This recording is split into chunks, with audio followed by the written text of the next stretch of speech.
Extreme temperatures, low temperatures. In laboratory, some applications require low-temperature environments. A number of substances are readily available and commonly used to provide low temperatures. These substances are called cryogens. Examples of cryogens: ice-water mixture, which is 0 degrees Celsius; ice-salt mixture, which is 0 to -18 degrees Celsius. They are commonly used to speed up crystallization. Dry ice, which is solid carbon dioxide, -79 degrees Celsius.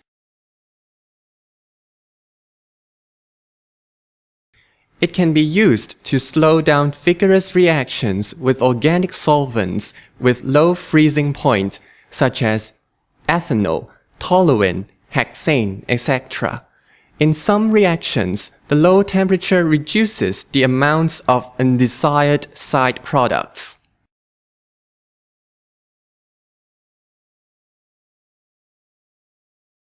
Liquid nitrogen, -196 degrees Celsius.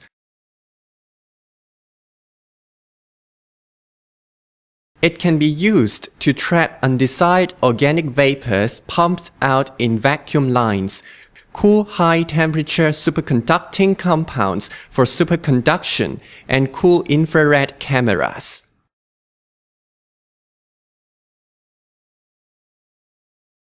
Liquid helium, -269 degrees Celsius. It can be used to cool down electromagnet for superconductivity, for example, in NMR. Hazard of low temperature. Contact of skin with cold substances may result in frostbite.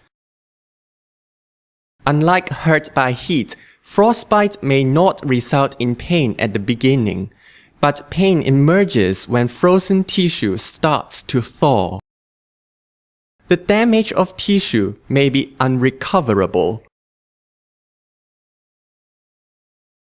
If the container is not a good insulator, the surface can be cooled to a temperature below 0 degrees Celsius easily, on which ice may be formed from air moisture.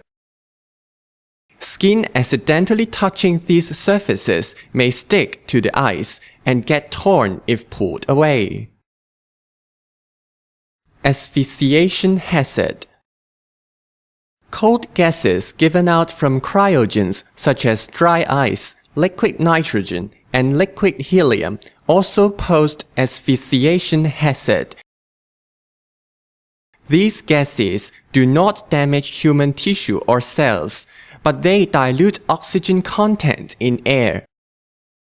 People around may not inhale enough oxygen and asphyxiation is resulted. Death may occur. Ventilation. Good ventilation can reduce asphyxiation hazard. Laboratory is usually equipped with ventilation system to draw in fresh air from outside. In confined space, one may also consider ventilator with hose. Personal protection equipment, PPE. Other than typical laboratory PPEs, such as goggles and lab coat, cryo gloves should also be worn. The vaporization of liquid nitrogen and liquid helium may be so vigorous that the liquid is spilled out. In this case, mask shield may also be necessary.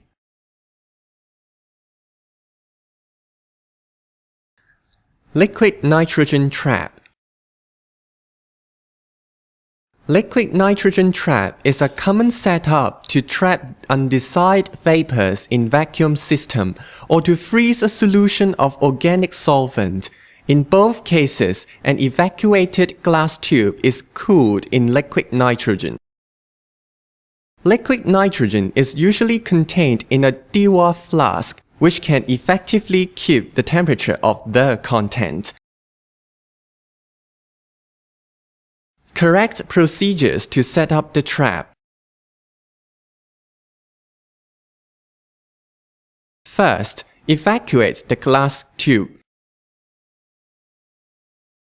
Then, put an empty Diwa flask under the tube with the flask top about 2 cm below the bottom of the joints of the glass tube. Lastly, fill the Diwa flask with liquid nitrogen.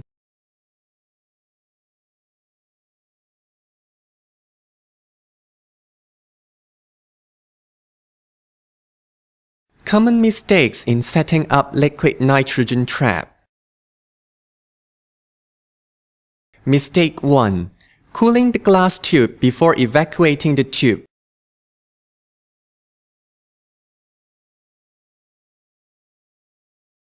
Liquid nitrogen is cold enough to liquefy oxygen in air. Liquefied oxygen contains high concentration of oxygen and hence is dangerous.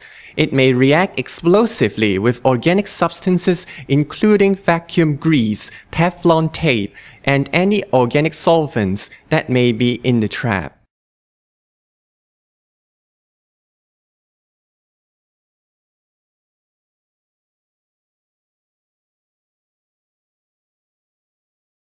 Mistake 2.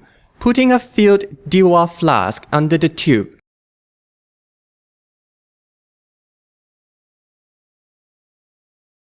When the filled Diwa flask is raised to the position, liquid nitrogen overflows out of the tube and hurts the hands holding the tube.